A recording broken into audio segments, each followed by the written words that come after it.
All right, guys, so we're going to step it up a little bit on this one. In this one, we're going to have a few more charges that are coming into play. We're going to do a couple of different things. One is we're going to find the force on a charge that's going to be placed in this field. And then secondly, we're going to kind of extend this out to the idea of electric field and see if we can figure out where the electric field will be zero based off of the charges that are here on our diagram. All right, so the first part wants us to place a new charge of 2 nanocoulombs right here at x equals 4 centimeters. All right, the other charges are all going to be where Q is 1 microcoulomb. So -2 microcoulombs, this will be positive 1 microcoulomb. This will be positive 3 microcoulombs. This will be -1 microcoulomb. All right, so we're going to go ahead. I'm going to label each one of these just so that we've got some labels on there. This is going to be point number 1. This will be point number 2. This will be point number 3, 4, and 5, just so that it's clear as we're working through this process later.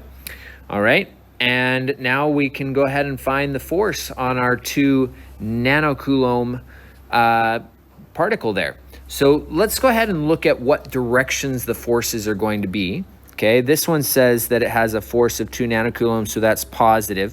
So what would this -2 do? Well, it would pull it over to the right, to the left a little bit. So that would be the force of particle 1.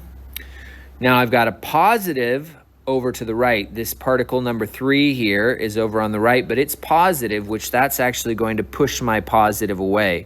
So my force number 3 is also going to be to the left. My force number 4 is a little bit further away, but that force number 4 is also going to be to the left because that's also a positive.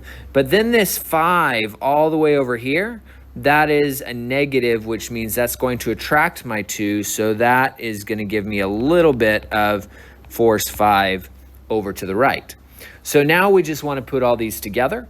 We're, of course, going to be using Coulomb's law, which is that the electric force is equal to K Q1 Q2 over R squared. And so hopefully you can do that for each of those particles. Rather than doing them individually, this time I'm going to put them all together. Any force that's going to the left, I'm going to give it a negative value.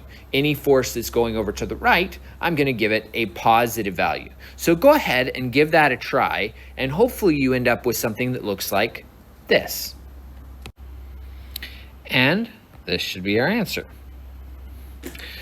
Now, if you do all of that math, then hopefully you get that the sum of the forces is equal to -0.252.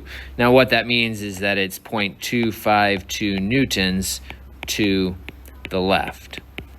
All right, notice as we look at kind of what we have here, I've got that 2 times 10 to the -9th. That's my 2 nanocoulombs. That's the guy that I was trying to find the force on.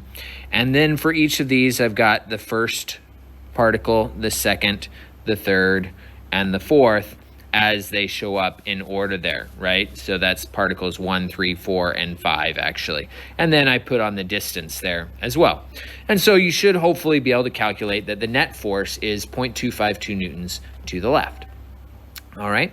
The next part of this question asks us to find the position at which the electric field is 0. All right. So what we're going to do is we're actually going to take out this 2 nanocoulombs because that's not part of our question here. So we're going to go ahead and get rid of him. And now we're only worried about the other 3.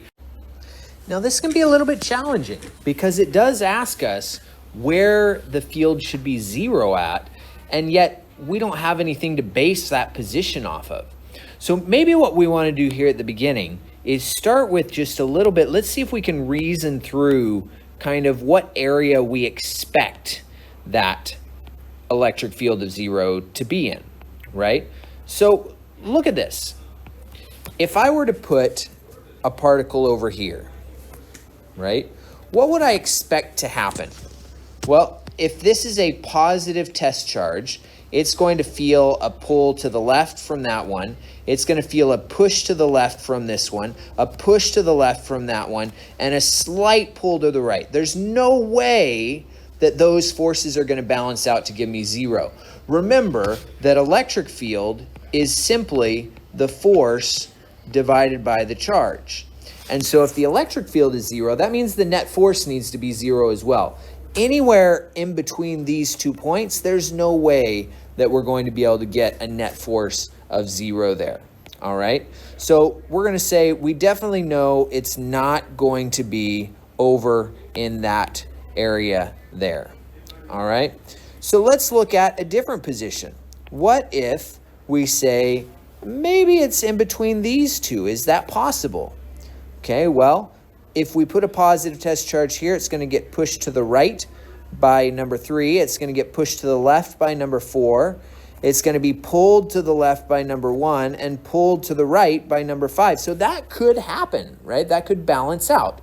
So this possibly is a good region in between these two particles right here. Let's just check real quick. What about over here? What would happen over here? Well, I've got an attraction to the 5. I've got a repulsion from the 4 because it's positive, a repulsion from the 3, and then a little bit of attraction to the 1 over there. So yeah, this one is probably not going to be what we're looking for either. Okay. We could possibly try to find a point over here, but again, what have we got? We've got an attraction towards the negative. We've got another attraction towards, so we've got -5 and -1. It's attracted to both of those, but then it's going to be repulsed from the 4 and the 3. So that could possibly happen as well. That could very possibly happen as well. Same thing over here on this end, right? I'd feel an attraction to the 1, an attraction to the 5, and then a repulsion from both the 3 and the 4. So is it possible to have an electric field over there? Sure, we could end up with an electric field of 0 over there. But, you know, I'm thinking that this is probably our best bet just based off of the balance of the forces. I can kind of see how having one positive pushing and one negative pulling on each side would be kind of our best opportunity. So we're going to try to go with that. All right, we're going to say we believe that X is somewhere in this range. And we're going to figure out exactly what position it needs to be at. Now, in order to do that, we're going to need to add the electric fields together. We want the sum of the electric fields to be equal to 0. And now we can get the electric field just by calculating the force divided by the charge. Or in other words, we're going to take out, from our original question, we're going to take out that extra charge that we had. Bloop, bloop, bloop. Take all those guys out. So for our first particle here, right, what electric field is particle 1 going to exert? Well, that first particle is going to exert a field that is 9 times 10 to the 9th times 2 times 10 to the -6, because that's the charge of that particle number 1. And then the distance here is going to be whatever x is, and then we're going to subtract 0.01, right? Because that's how far it'll be from x to here. X is going to have some value based off of 0. Its distance from particle 1 is going to be minus that 1 centimeter there. Now, because this is going to be a negative field, which would cause a negative field in this direction, so negative would be to the left here, then we're going to go ahead and put that in as a negative. All right. Now, if you do that for each of the particles, hopefully you'll get an equation that allows you to solve for 0. So hopefully you end up getting something like this. Ta-da! Now, just to make sure that we're okay with each of these pieces, let me review each of these kind of segments here real quick. So the first one right here was, this guy was from particle 1. And remember that particle 1 is negative, so it exerts a field that is going to be towards it, right? The field created by 1 is going to be to the left. We don't worry about the charge here, but if you want to, you can pretend that it's a positive test charge, because the positive test, the direction of the field is always what would happen to a positive test charge. Okay, if we look at the field from the point right here, this middle point, so if we look at the field according to that guy, that's a positive, which means the field is going to be away from it. That's why we have a positive. The away from this is over to the right. And so we should have a positive field there pushing over to the right. Now, if we look at the next point right here, that's also positive, but positive again would be away. So that would be to the left this time. That's why he's going to be a negative. And then the very last one, this guy is a negative over here, which means the field is going to be towards it. And so towards it again is going to be to the right. And so that's why we get the signs that we have there.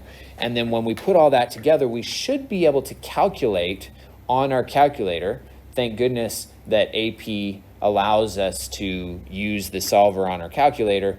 And the solver on our calculator should end up getting us an answer that is 0.0607, or right at 6.07 centimeters. All right, which is in that region. If we were to get a different value, then we would have to say, so our directions are off, our initial guess was wrong, and we'd have to try to locate it in a different position. All right, so hopefully that's helpful for you. And if you need to, you can watch it again, see how we kind of put those pieces together. And I'll do one more example here in the next video.